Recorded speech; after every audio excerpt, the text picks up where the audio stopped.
Have you caught your breath yet? Ooh, a little bit.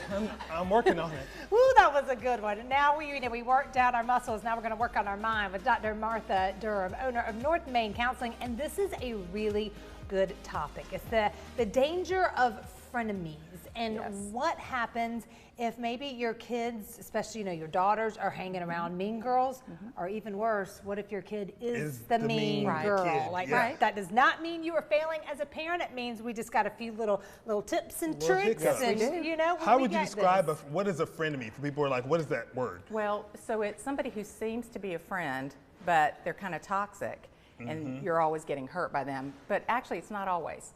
Okay. The worst kind of frenemy is one who knows how to love bomb you, which is that term that goes along with narcissism and manipulation. Yes. And then strike you.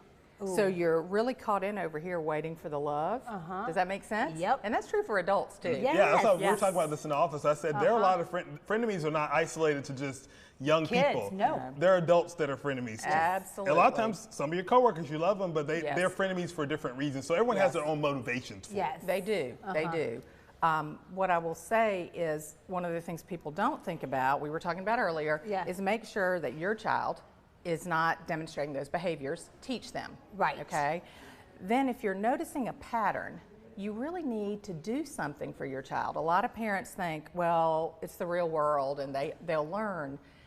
If they don't, you've got them in this pattern of accepting those kind of friendships and maybe partnerships. Right. Okay? So it's really important to intervene in certain ways. Like, I didn't think at 6 I would have to tell my daughter, like, a friendship does not involve every time y'all play somebody ending in tears. Right. That's not normal. It's like, you know what I mean? Of course it happens, especially if it's late at night. You know what I mean? There's different scenarios. But like, if you're playing with this person and just about every time one of y'all leaves crying, that's not healthy. I have good news for you. Please tell me what that is. If it's roughly equal, yes, they both have an opportunity to learn how to not do that. Right. It's when it's one-sided that you have a problem. That's the problem. That your child is always hurt. Yes. And the other child seems powerful. Is that a normal thing too for kids, like learning how to be? Yes. Because like sometimes they'll say stuff, and I'm like, if DeMarcus said that to me, like I would never talk to him again. And I'll hear them say that, and then 5 minutes later, they're like besties again. I was like, you're like, what's happening? Like, they are learning. Yeah. So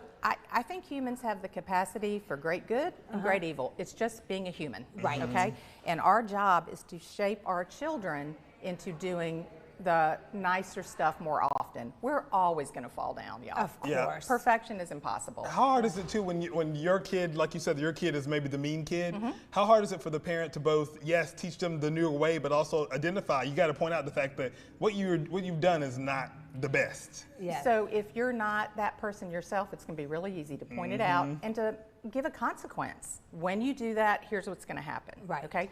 If the parent is the problem, that's probably never going to be pointed out. What if it's a kid and their parents are just mean, and you're like, do you know what you do then? You don't get to play with that person. Correct.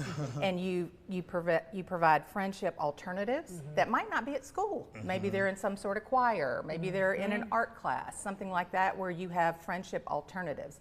And you really do have to catch it and talk about it. That's our job. It is not our job to be, I can't say that. I was going to say free-range parents, but I think that's a parenting style that I don't know enough about, so don't get mad at me, y'all. But you can't just let them figure it out on their own.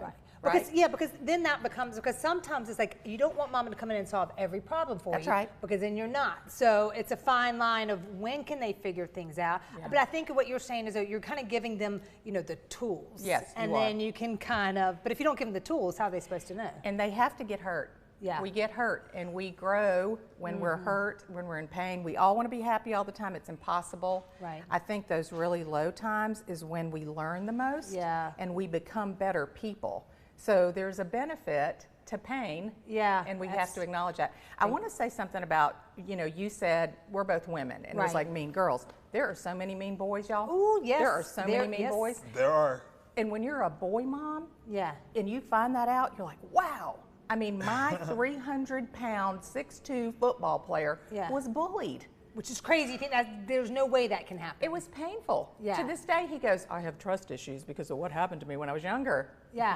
His mom's a psychologist, right? So poor kid. But it hurts. Yes. Yes. It doesn't matter the So it size of doesn't the person. discriminate. It can Right. be anyone. Martha, you are amazing. If you need, I don't know about that, You but know, thank you you. are. You You're are. awesome. If you need, to go more in depth, the information's right there on their screen. They'll be glad Awesome. to see. NorthMainCounseling.com. Thank you, Yep. Dr. Martha. Thank We you, Love appreciate being it. here, Martha. y'all. We love Of having course. you.